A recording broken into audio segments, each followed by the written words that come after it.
आसमान में काले बादलों का पहरा था और रानो चिड़िया के दिल में छाई बेबसी का। मिट्टी और तिनकों से बना उसका छोटा सा आशियाना पिछले साल की बारिश में ही दरक चुका था, जिसे उसने इस बार एक नीली पॉलीथीन की छत से ढका था। रसोई के एक कोने में रानो सूखी लकड़ियों को फूंक मारकर जलाने की कोशिश कर रही थी, ताकि बच्चों के लिए 2 निवाले पका सके। हवा के हर झोंके के साथ वो पॉलीथीन ऐसे फरफराती मानो रानो की किस्मत पर हंस रही हो।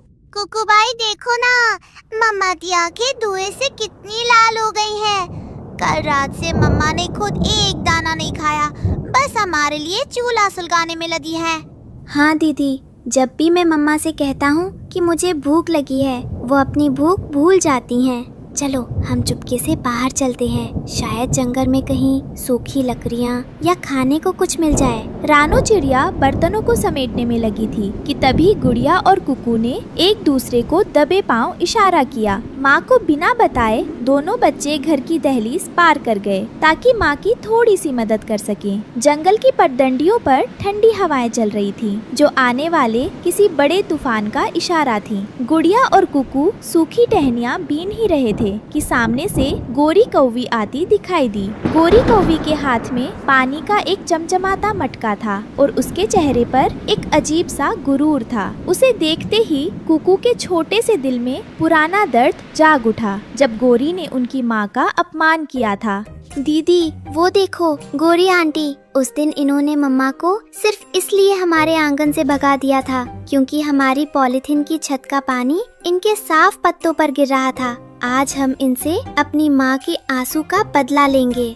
नहीं कुकू भाई, मम्मा कहती है कि बदला लेना कमजोरों का काम है, लेकिन आज इन्हें ये एहसास कराना जरूरी है कि किसी गरीब का दिल दुखाना कितना बड़ा पाप है। दोनों बच्चे भागकर रास्ते के किनारे खड़े एक पुराने खोखले पेड़ के पीछे छुप गए। जैसे ही गोरी कौवी मटका संभालती हुई उस पेड़ के करीब से गुजरी, कुकू ने पेड़ के छेद में मुंह डालकर अपनी आवाज को बहुत भारी और डरावना बनाया। ठहर जाओ गोरी कौवी, कदम आगे मत बढ़ाना, वरना इस जंगल की मिट्टी तुम्हें कभी माफ नहीं करेगी। अचानक सन्नाटे को चीरती हुई उस डरावनी आवाज ने गोरी कौवी के रोंगटे खड़े कर दिए। डर के मारे उसके पंख कांपने लगे और उसके हाथ से पानी का भरा हुआ मटका छूटकर पथरीली जमीन पर जा गिरा। मटका एक ही झटके में चूर चूर हो गया और सारा पानी मिट्टी में मिल गया। गोरी कौवी वहीं जमीन पर बैठ गई और छाती पीटकर रोने लगी, मानो उसने कोई भूत देख लिया हो।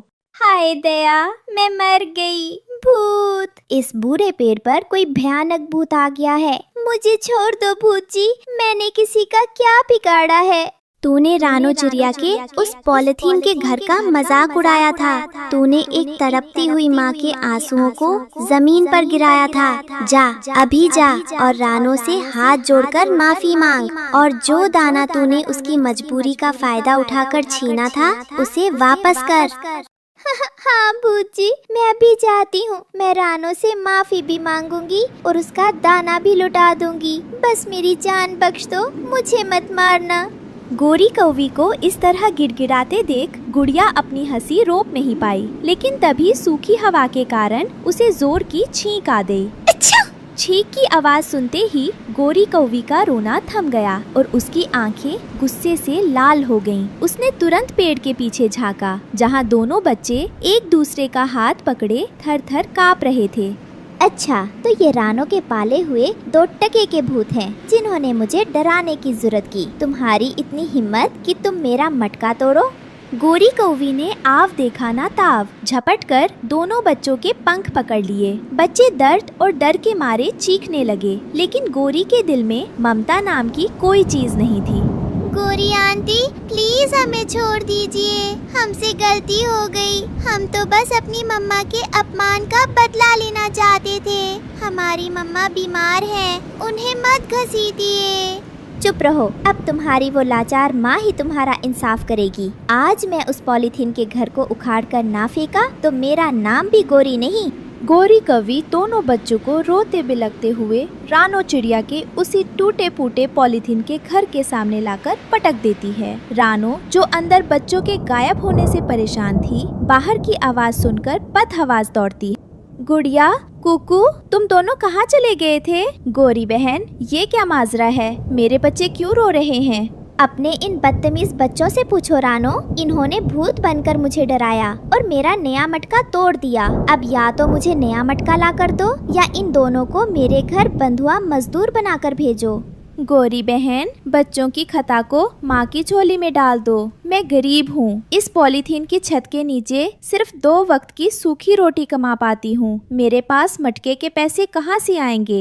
पैसे नहीं है तो क्या हुआ? ये जो गले में सोने का पुराना हार पहन रखा है, ये मुझे दे दो। जब मटका लाकर दोगी तब अपनी माँ की ये आखिरी निशानी वापस ले जाना, वरना बच्चे मेरे साथ चलेंगे।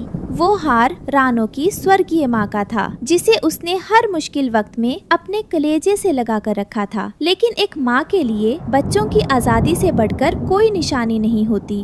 ले जाओ गोरी बहन, ले जाओ। मेरी माँ का ये आशीर्वाद शायद आज मेरे बच्चों के ही काम आ गया। लेकिन याद रखना, किसी माँ की बेबसी का सौदा करने वाले कभी सुखी नहीं रहते। गोरी कव्वी तो हार लेकर चली गई, लेकिन रानो चिड़िया के गले का वो सूनापन उसके पूरे वजूद को डस रहा था। वो घर के कोने में रखी अपनी माँ की एक पुरानी छोटी सी तस्वीर के सामने घुटनों के बल बैठ गई और फूट फूट कर रोने लगी। गुड़िया चुपके से माँ के पीछे आकर खड़ी हो गई। मम्मा, आप नानी माँ की तस्वीर देखकर रो रही हो ना? हमारी वजह से आज नानी की वो आखिरी निशानी भी आपके गले से छिन गई। हम बहुत गंदे बच्चे हैं मम्मा, हमें सजा दे दो, पर ऐसे घुट घुट कर मत रो। नहीं मेरी बच्ची, माँ कभी अपने बच्चों से नाराज नहीं होती। बस आज अपनी माँ की बहुत याद आ रही थी। जब मैं छोटी थी और कोई शरारत करती थी तो वो मुझे अपनी गोदी में छुपा लेती थी, और आज जब मेरे बच्चे मुसीबत में पड़े तो मेरे पास उन्हें छुपाने के लिए पक्की छत तक नहीं है। मम्मा, आप देखना, एक दिन मैं बहुत मेहनत करूंगी, आपके लिए लकड़ियों का सबसे पक्का घर बनाऊंगी, ताकि इस पॉलीथीन की छत से पानी कभी आपके आंसुओं पर ना गिरे। मैं नानी का हार भी वापस लाऊंगी मम्मा। गोरी कव्वी हार लेकर चली गई और उसी पल आसमान का सीना फट गया। मूसलाधार बारिश शुरू हो गई और रानो के पॉलीथीन के घर पर पानी की भारी बूंदें पत्थर की तरह बरसने लगीं। घर के अंदर हर तरफ पानी टपक रहा था। रानो चिड़िया चुपचाप एक कोने में बैठकर रो रही थी, न अपने हार के लिए बल्कि बच्चों की इस भूख और बेबसी के लिए। तभी उसे पता चला कि बच्चे अब भी बाज नहीं आए और दूसरों से उधार मांग रहे हैं। दरअसल कुकू और गुड़िया ने अपनी मम्मा को बीमार बताकर मिट्ठू तोते और बंटी कबूतर से पैसे ऐंठना शुरू कर दिया था, ताकि वो आइसक्रीम और खाने की चीजें ला सकें। जब रानो को बंटी कबूतर से ये बात पता चली तो उसका दिल टूट गया। मेरे बच्चे चोर और झूठे बन रहे हैं। नहीं, मैं अपनी परवरिश को इस तरह हारने नहीं दे सकती। मुझे इन्हें ऐसा सबक सिखाना होगा जो इनके सीधे रूह में उतर जाए। रानो चिड़िया घर के एक गीले कोने में लेट गई और जोर जोर से कराहने लगी। जब गुड़िया और कुकू बाहर से भीगते हुए लौटे तो अपनी माँ को इस हालत में देखकर उनके पैर तले जमीन खिसक गई। गुड़िया, कुकू, मेरी छाती में बहुत दर्द हो रहा है। ऐसा लग रहा है जैसे इस बार ये बारिश मुझे अपने साथ बहा ले जाएगी। जाओ बच्चों, बुलबुल डॉक्टर से जाकर मेरे लिए दवा ले आओ, वरना तुम्हारी मम्मा हमेशा के लिए सो जाएगी। माँ की हालत देखकर दोनों बच्चों का कलेजा मुंह को आ गया। वो बिना कुछ सोचे मूसलाधार बारिश में भीगते हुए दोबारा जंगल की तरफ भागे, लेकिन इस बार उनके दिलों में कोई शरारत नहीं, सिर्फ खौफ था। कुकू सबसे पहले मिट्टू तोते के घर का दरवाजा खटखटाता है। पानी से सराबोर उसका छोटा सा शरीर कांप रहा था और आंखों से आंसू बह रहे थे। मिट्टू अंकल, प्लीज दरवाजा खोलिए, मेरी मम्मा बहुत बीमार है, वो मर जाएंगी अंकल। मुझे डॉक्टर के लिए थोड़े से पैसे उधार दे दीजिए, मैं आपके पैर पड़ता हूँ। भागो यहाँ से झूठे बच्चे। कल भी तुम अपनी माँ की बीमारी का बहाना बनाकर पैसे ले गए थे और जंगल के मोड़ पर आइसक्रीम खा रहे थे। अब रानो का नाम लेकर मुझे बेवकूफ मत बनाओ। दरवाजा मुंह पर बंद हो जाता है। गुड़िया रोती हुई बंटी कबूतर के पास जाती है, लेकिन वहाँ भी उसे सिर्फ दुत्कार मिलती है। जो बच्चे अपनी माँ की बीमारी का झूठा मजाक उड़ा सकते हैं, उन पर ये जंगल कभी भरोसा नहीं करेगा। जाओ, यहाँ एक कौड़ी भी नहीं मिलेगी। बारिश और तेज हो गई थी और बिजली कड़क रही थी। रानो के पॉलीथीन के घर की छत का एक हिस्सा हवा में उड़ गया था, जिससे पूरा घर तालाब बन चुका था। दोनों बच्चे खाली हाथ रोते हुए घर लौटते हैं। जमीन पर लेटी माँ को पानी में भीगता देख गुड़िया और कुकू उसके पैरों से लिपट जाते हैं। उनके पास न दवा थी न पैसे, सिर्फ एक गहरी आत्मग्लानि थी जो उनकी रूह को झकझोर रही थी। मम्मा, हमें माफ कर दो। हमारी वजह से आज कोई हम पर विश्वास नहीं कर रहा। हमने अपने मजे के लिए आपके नाम का झूठ बोला, और आज जब आप सच में बीमार हो तो हम आपके लिए एक बूंद दवा भी नहीं ला सके। हम बहुत बुरे बच्चे हैं मम्मा। मम्मा, आंखें खोलो। अगर आपको कुछ हो गया तो हम किसके सहारे इस पॉलीथीन के घर में जिएंगे? मम्मा, भगवान के लिए हमें छोड़कर मत जाओ। बच्चों की आंखों से गिरते हुए सच्चे आंसू रानो के चेहरे पर गिरते हैं। रानो धीरे से उठकर बैठ जाती है और दोनों को अपने सीने से लगा लेती है। उसकी आंखों में भी ममता का सैलाब उमड़ पड़ता है। मेरे बच्चों, मैं ठीक हूँ, मुझे कुछ नहीं हुआ था। मैं तो सिर्फ तुम्हें ये दिखाना चाहती थी कि झूठ इंसान को कितना अकेला कर देता है। जब तुम अपनी जीभ पर झूठ का स्वाद रख लेते हो तो तुम्हारी सच्ची चीख भी लोगों को मजाक लगती है। मम्मा, आज के बाद हम कभी अपनी ज़बान से कोई झूठा शब्द नहीं निकालेंगे। हम सूखी रोटी खा लेंगे, इस पॉलीथीन की छत के नीचे भीगेंगे, पर कभी किसी को धोखा नहीं देंगे। दूसरी तरफ बाहर तूफान अपनी चरम सीमा पर था। गोरी कौवी अपने पक्के और सूखे घर की खिड़की बंद कर रही थी और उसके गले में रानो का वो सोने का हार चमक रहा था। कालू कौवा तो सो चुका था, लेकिन गोरी की आंखों से नींद गायब थी। रह रहकर उसकी कानों में रानो के वो शब्द गूंज रहे थे कि किसी माँ की बेबसी का सौदा करने वाले कभी सुखी नहीं रहते। मैं ये क्या कर बैठी? इस सोने के टुकड़े के लिए मैंने एक माँ की आखिरी उम्मीद छीन ली। आज बाहर इतनी कयामत की बारिश है। मेरा अपना बच्चा जग्गू अंदर गरम बिस्तर पर सो रहा है और रानो के बच्चे उस फटी पॉलीथीन के नीचे भीग रहे होंगे। उसी समय घर के बाहर किसी के आने की आहट होती है। रानो और बच्चे बाहर देखते हैं तो गोरी कौवी हाथ में रानो की माँ का हार और सूखी लकड़ियों का एक गट्ठर लिए भीगती हुई खड़ी थी। उसने अंदर बच्चों का रोना और उनकी कसम सुन ली थी। गोरी कौवी की आंखों में इस बार गुरूर नहीं बल्कि शर्मिंदगी के आंसू थे।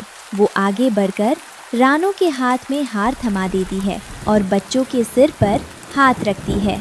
नो बहन, मुझे माफ़ कर देना। मैं एशिया के हार के लालच में इतनी अंधी हो गई थी कि एक माँ की ममता को नहीं देख पाई। जब इन बच्चों ने अपनी गलती मान ली है तो मेरा ये फ़र्ज़ बनता है कि मैं भी अपनी इंसानियत को जगाऊं। लो बच्चों, अपनी माँ की ये अमानत वापस लो और कल सुबह कालू और मैं आकर तुम्हारी इस पॉलीथीन की छत को पक्की लकड़ी की छत में बदल देंगे। इस जंगल में कोई भी मारियों में बेघर नहीं रहेगी। पॉलीथीन के उस टूटे हुए घर में अब बारिश का पानी तो था, लेकिन उसके साथ ही वोसों का प्यार, ईमानदारी की रोशनी और एक माँ के आंचल की सबसे ठंडी छांव भी थी। प्यारे दोस्तों, एक माँ की ममता और बच्चों की ईमानदारी की ये कहानी अगर ऑक्यूपाइड को छू गई हो तो इस वीडियो को अपनी सहेलियों और बच्चों के साथ ज़रूर शेयर करें। चैनल को लाइक और सब्सक्राइब करना बिल्कुल मत भूलना। धन्यवाद।